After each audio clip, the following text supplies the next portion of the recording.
Hoy, en la parte número 133 de Puertas Dimensionales, vamos a continuar donde lo dejamos y hoy especialmente va a ser una lectura sumamente interesante, donde se van a mostrar dos testimonios, no de los que recibimos nosotros, sino de los que recibieron los exorcistas, la Asociación de Exorcistas. Y estad muy atentos porque hemos de sacar algunas conclusiones al respecto. Y hoy no va a ser la última de las conferencias sobre ello, aún va a continuar. Pero vale la pena que tengamos presente que hay algo que no podemos obviar en todo este tema de exorcismos católicos, y es lo que veis a mi lado. Santo Rosario, Virgen, y con eso quieren sacar demonios. Vamos a verlo.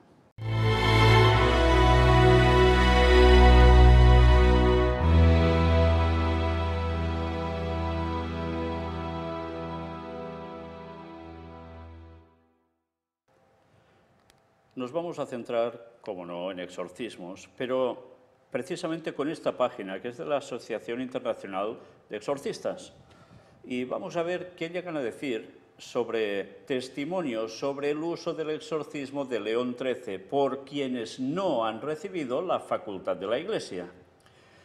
Interesante lo que aquí nos van a decir, porque vais a ver qué tipo de testimonios. Algunos os van a sonar bastante parecido a lo que han podido vivir muchos que han entrado en la fe y que siguen en la fe, y que hemos hablado de circunstancias que a veces pasan por la noche, y ya sabéis a qué me refiero, ¿verdad?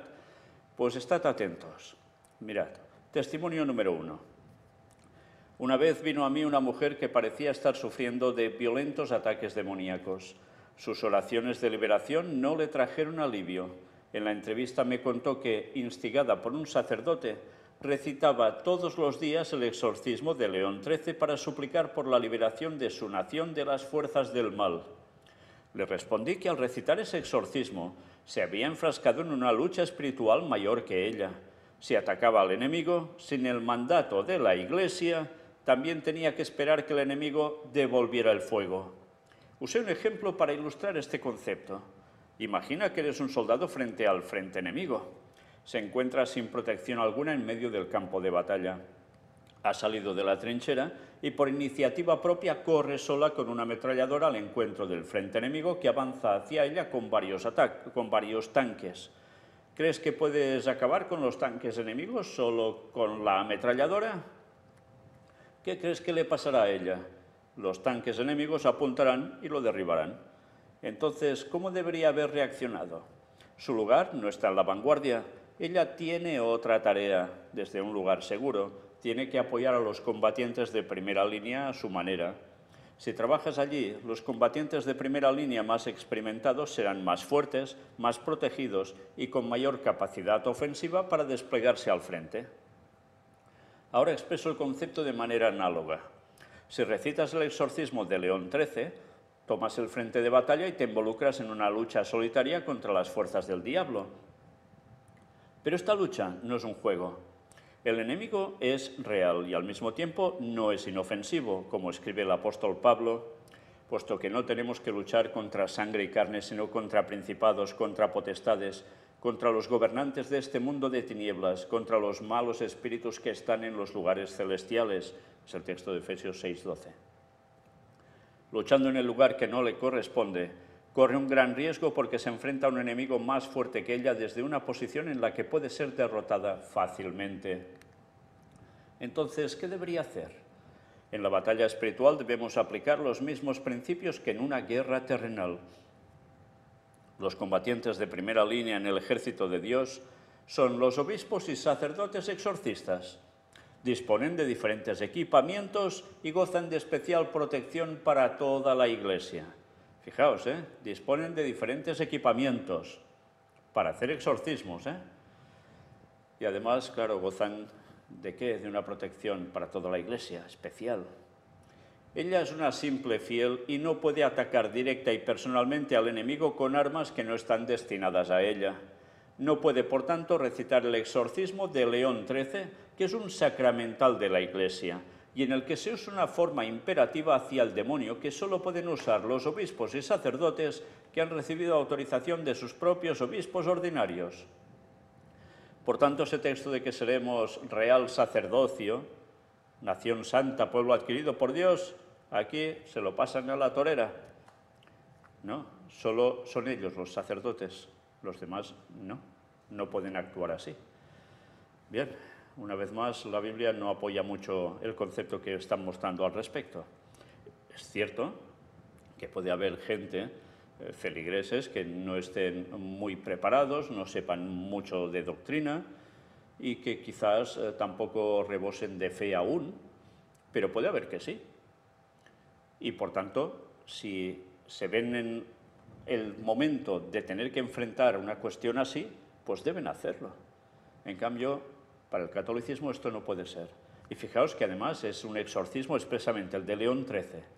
Imposible que lo pueda decir nadie más que estos que ellos indican, obispos y sacerdotes, porque si no, se termina fatal. Mirad cómo continúa. Apoye a los combatientes de primera línea con sus oraciones. Le rezas a Dios para derrotar al enemigo. Conténtate con recitar la oración a San Miguel Arcángel y pídele que pelee por nosotros contra el enemigo. Y orad a la Santísima Virgen María, vencedora de todas las batallas de Dios, que os llevará a la victoria. O sea, no es Jesús, ya lo veis. Porque para ellos el Miguel Arcángel no es Jesús tampoco. Reza el rosario. Qué interesante, O sea, ¿quién te va a ayudar? La Virgen María. ¿Qué tienes que hacer? El rosario. Confiésense y participen regularmente en la Santa Misa, imaginaos. Y traten de vivir su vida cristiana permaneciendo firmes en la firmeza de la fe. Este es su lugar en la lucha espiritual. Por tanto, su lugar en la lucha espiritual es participando también de espiritismo, porque son esas cuestiones, esos conceptos que enseñan, todo vinculado no a Dios precisamente. Pero no termina aquí, aún van diciendo bastante más cosas y desde luego es extenso. Al poco tiempo esta mujer volvió a mí para decirme que ya estaba mucho mejor y no mucho después me informó que los fenómenos que me había contado habían desaparecido. Así supe que el documento del 29 de septiembre de 1985, redactado por el cardenal Ratzinger, o sea que después fue Papa Benedicto XVI, ahora Papa emérito, representa una gran ayuda para que algunos creyentes eviten que se expongan con negligencia o temeridad a los ataques del demonio, creyendo erróneamente, aunque sea con las mejores intenciones, que utilizando el exorcismo de León XIII puede liberar al mundo de los poderes del mal. Cuando el cardenal Ratzinger prohíbe a los fieles recitarlo, pretende protegerlos y defenderlos de los ataques del enemigo impredecible para ellos.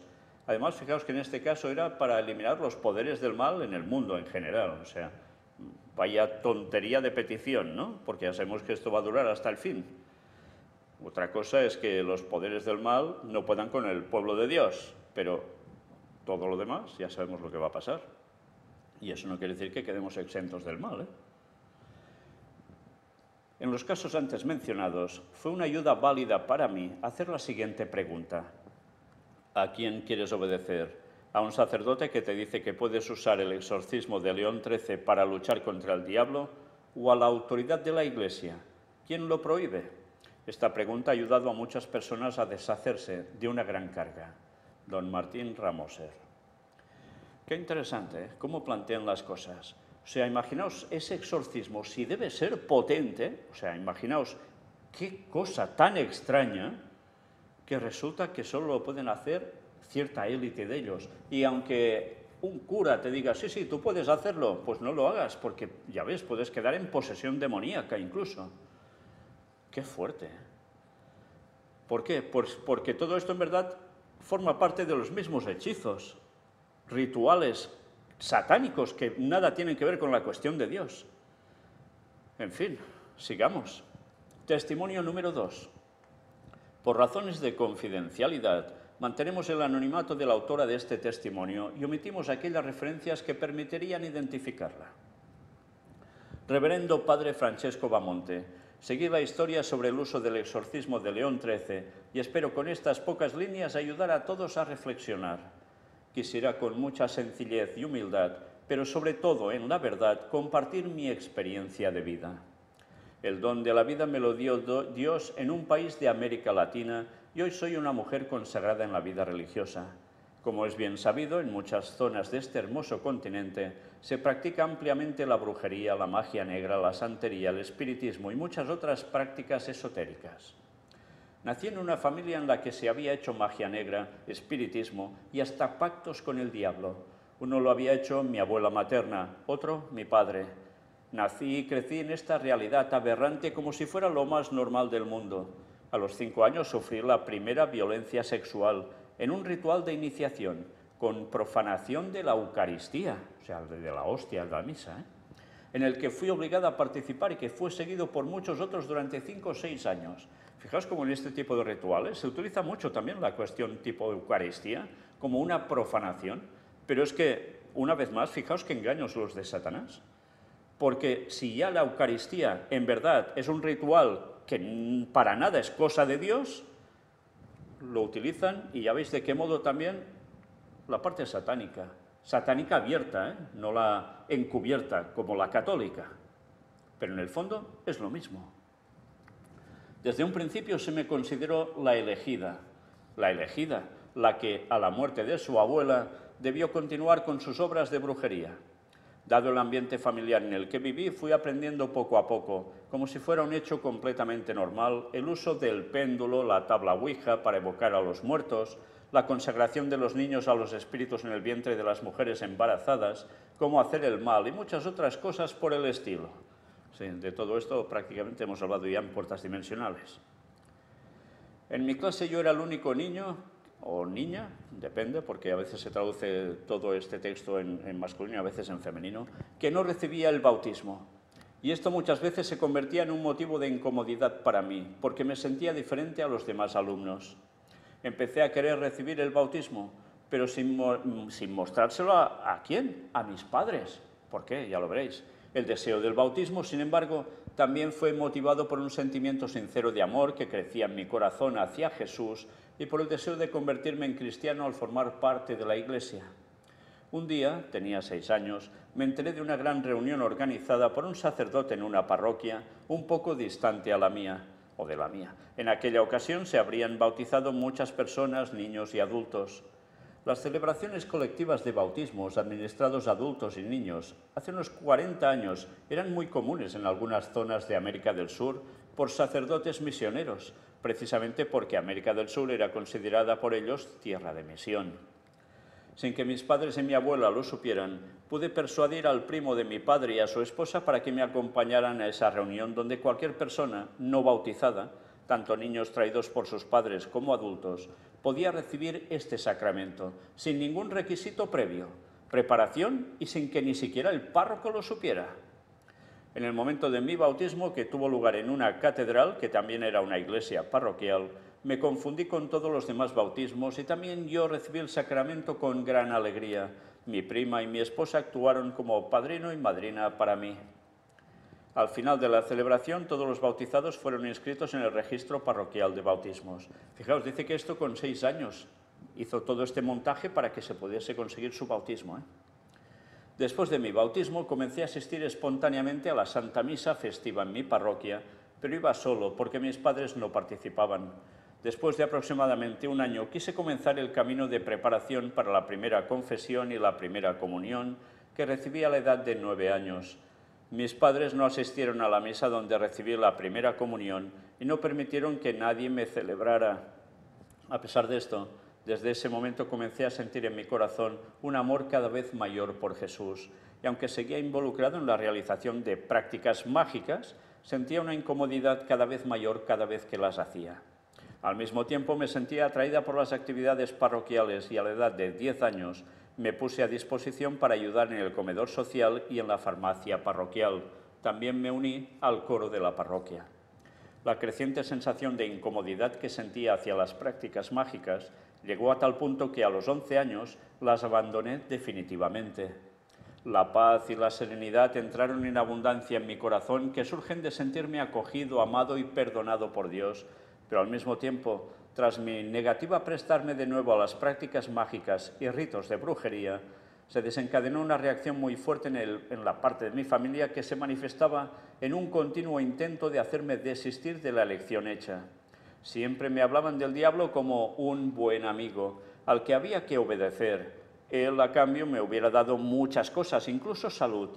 Solo tenía que entregarle continuamente mi alma y servirle fielmente. Me negué resueltamente, y junto con las persecuciones familiares, una guerra abierta y terrible contra mí se añadió casi de inmediato por parte del diablo, que me atacó por la noche con acoso físico. Trató de asfixiarme, me encerró en la cama, o bien me dio un peso tremendo en el pecho, tanto que me sentía aplastado. Se me apareció en formas monstruosas y me dijo que yo era suyo y que nunca me dejaría. Otras veces hacía ruidos fuertes en la casa para impedirme dormir. Reaccioné con oración y después de una lucha agotadora, finalmente me rendí. Todavía podría contar muchas otras cosas que me hicieron la vida muy difícil, pero creo que aquí no es ni el lugar ni el momento adecuado. Es importante, sin embargo, saber que mientras tanto me había hecho catequista para los pequeños y el deseo de entregarme totalmente a Jesús en la vida consagrada comenzaba a manifestarse en mi corazón en un instituto religioso. Este deseo se hizo realidad a la edad de 17 años, cuando entré en el aspirantado de un instituto religioso. Para mi familia fue una vergüenza, una deshonra, una vergüenza que aún hoy me quieren hacer pagar, operando rituales de maldición en mi contra. Este gesto, de hecho, también fue considerado un sacrilegio, y ellos, en sus ritos, me ofrecen continuamente a Satanás pidiéndole todo el daño posible para conmigo. Han pasado 23 años desde entonces. Mientras tanto, me hice hermana, consagrándome para siempre a Jesús con la profesión perpetua de votos religiosos. Actualmente le ofrezco la experiencia de continuas dolencias físicas que los médicos no saben diagnosticar y de visitas nocturnas del maligno que sigue atormentándome con su acoso. Evidentemente, lo que ahora os he leído os puede recordar a muchos casos de las personas que se han decidido entregar al Señor o que ya están en la fe y quieren seguir firmes, y que el diablo actúa de este modo. Fijaos que en este caso esta persona relata que estaba plenamente puesta en cuestión de brujería, ya viene de cuestión generacional, y cuando decide que eso no es lo suyo, que no quiere hacer esto, sino que se quiere dedicar a Jesús, le pasa todo esto. Y algunos podemos decir, oh, bueno, pero es que esto es otro engaño de Satanás, porque se va a esta cuestión católica y le pasan estas cuestiones. Entonces, ¿esto cómo funciona? ¿Qué es esta cuestión? Bueno, a ver, cuando alguien se quiere apartar de Satanás y no conoce la plena verdad, pero se quiere entregar a Jesús, las cosas cambian. Porque no conocerá la plena verdad, pero si de corazón lo que sabe lo acepta como si fuese el camino auténtico por parte hacia Jesús, pues es normal que Satanás también se ponga así. Porque está perdiendo a alguien que, en definitiva, prácticamente se puede decir que le entregó su alma o le entregaron su alma ya desde pequeño. En fin, que una vez más hemos de tener esto presente. No quiere decir que porque uno no está plenamente en la verdad auténtica, en el mensaje del cuarto ángel actualmente, pues ya no puede pasarle nada de esto. Porque si esa persona aún no ha conocido la verdad, para Satanás, en el fondo, es lo mismo. Se quiere entregar a Jesús de todo corazón. Y si Dios quiere, ya llegará el momento en que encontrará toda la verdad. Pero fijaos cómo esto, evidentemente, lo van a utilizar en esta página, pues para, cómo no, ensalzar el tema del catolicismo y los exorcismos católicos como lo bueno, ¿eh? O sea que, como siempre, Satanás sabe girar las cosas, como siempre. Me preguntaréis, ¿qué tienen que ver estas cosas con el uso del exorcismo de León XIII? Os cuento un hecho que, a mi juicio, demuestra cómo no podemos desafiar al demonio con iniciativas personales o con armas que la Iglesia pone solo en manos de obispos y sacerdotes que han recibido facultad legítima de sus propios obispos. O sea, ya veis, para, en definitiva, hacer todo esto de León XIII, este exorcismo, debes cumplir una serie de requisitos. ¿Para qué? Para que puedas tener tú ese rito que también parece mágico. O sea, si no estás en ese estatus, no te pongas. Fijaos cómo en el fondo también va de lo mismo, ¿eh? una cuestión demoníaca. En casa de mi abuela se hacían misas negras y rituales en los que se sacrificaban animales y se profanaban las hostias consagradas que ella obtenía de los niños, que se las llevaban escondidas en el momento de la distribución eucarística y que ella premiaba con dinero. A esta última maldad nunca quería prestarle a mi abuela, aunque ella me lo había pedido varias veces. Un día, algunos de estos hechos ocurridos en casa de mi abuela llegaron a oídos del nuevo párroco, joven e inexperto. Sin previo aviso, ella apareció de inmediato en la casa de mi abuela con un balde de agua bendita y el aspersor en la mano. «¿Qué haces en esta casa? Ahora me encargo yo», exclamó el ingenuo sacerdote. Mi abuela lo dejó entrar, le permitió bendecir y hacer todas sus oraciones. Finalmente, con una sonrisa traicionera, le preguntó cómo estaban sus familiares y le recomendó que se despidiera. El párroco acababa de llegar a la rectoría cuando recibió una llamada telefónica. Le informaron que su padre, que se había ido al campo, nunca había regresado y no se encontraba por ninguna parte. Pasaron 6 días de investigación infructuosa cuando lo encontraron muerto. En el suelo y en su cuerpo había huellas evidentes de un ritual satánico.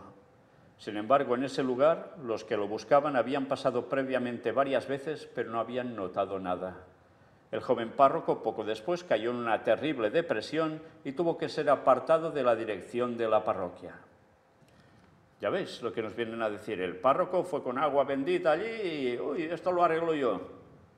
Y mira por dónde, encima va y se lo hace en casa de ya veis quién, y bueno, ¿cómo actúa Satanás? Pues los destroza y le hace caer en depresión.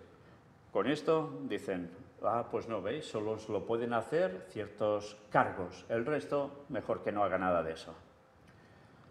Continúa diciendo, vengo a mí ahora. Desde hace años me someto regularmente a exorcismos para ser auxiliado en el constante acoso del maligno, que lo experimento en carne propia y sé lo delicadas y humillantes que son las cosas que pueden salir a la luz o suceder durante un exorcismo.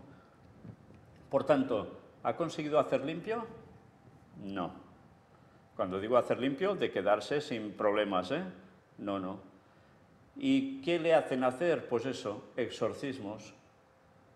Y más de una vez, desde hace años, dice que se somete a eso regularmente. Con lo cual, en el fondo, no se va a liberar nunca. Es impresionante, ¿eh? Evidentemente, Satanás, tú te puedes entregar al Señor, bautizarte como Dios manda, cuando ya eres adulto, en el nombre del Padre y del Hijo y del Espíritu Santo por inmersión y aceptando toda la verdad del mensaje, pero te puede seguir pasando esto.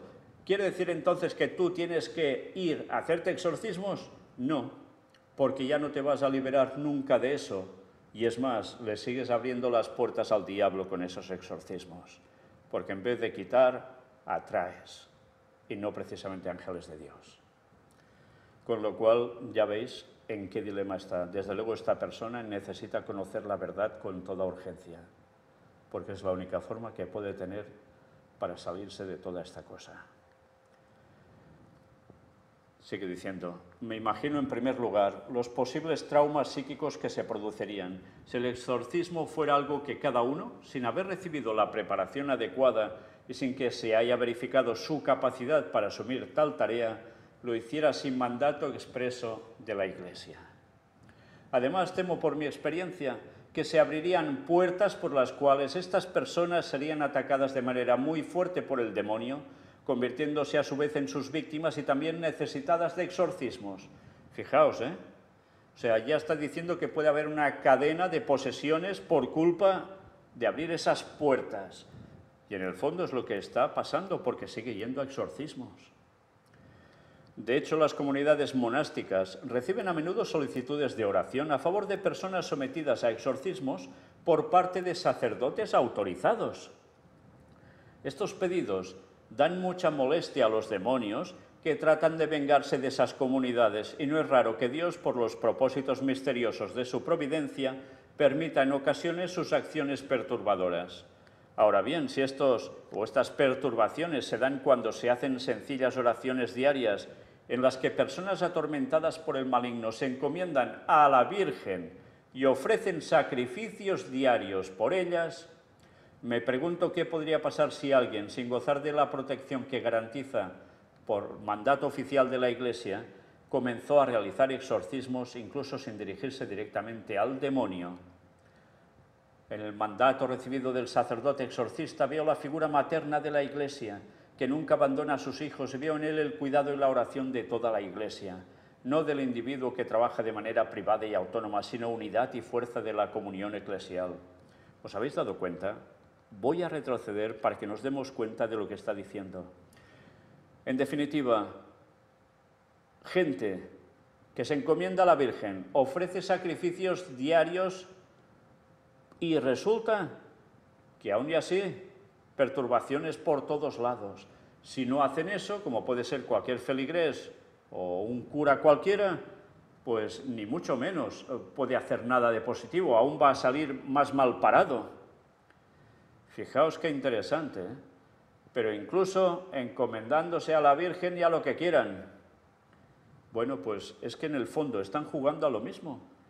Quieren salir de demonios metiéndose con más demonios. Eso es una solución imposible. Pero es que esto es lo que enseña el catolicismo. Les está enseñando a ocultismo directamente, a adoración de lo que no toca, para liberarse de lo que evidentemente es una cuestión demoníaca. Y lo hacen con la misma cuestión demoníaca a su vez. En otro grado, pero lo mismo. Qué fuerte, ¿eh? Encomiendo a Nuestra Señora estas pocas líneas, que espero sirvan al bien de muchas almas, en el deseo de que este bien de algún modo redunde también para la salvación de mi familia, a la que siempre he perdonado y perdono desde mi corazón. Con esta intención concluyo con la antigua oración con la que los primeros cristianos pedían la intervención de la Madre Celestial. Los primeros cristianos no, los primeros cristianos no. Los posteriores a los primeros quizás ya sí, porque el culto pagano ya se infiltró, pero los primeros cristianos jamás de los jamases. Con lo cual, ¿se puede liberar de esto? Imposible, porque también, mira por dónde, mucho de Jesús, pero al final también van a parar a lo mismo. A la Madre Celestial, a Nuestra Señora, dicen, a la Virgen, que está muerta. Por tanto, culto a los muertos. Por tanto, ¿qué más? Manifestaciones satánicas haciéndose pasar por algo teóricamente divino.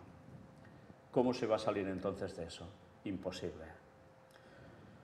Y esa oración dice que es: bajo tu amparo buscamos refugio. Santa Madre de Dios, no desprecies las súplicas de nosotros que estamos en prueba, mas líbranos de todo peligro, oh Virgen gloriosa y bendita. Total, que en vez de ir a Jesús o ir a Dios a través de Jesús, pues no, directamente ya sabéis a quién se dirigen. Por tanto, a demonios.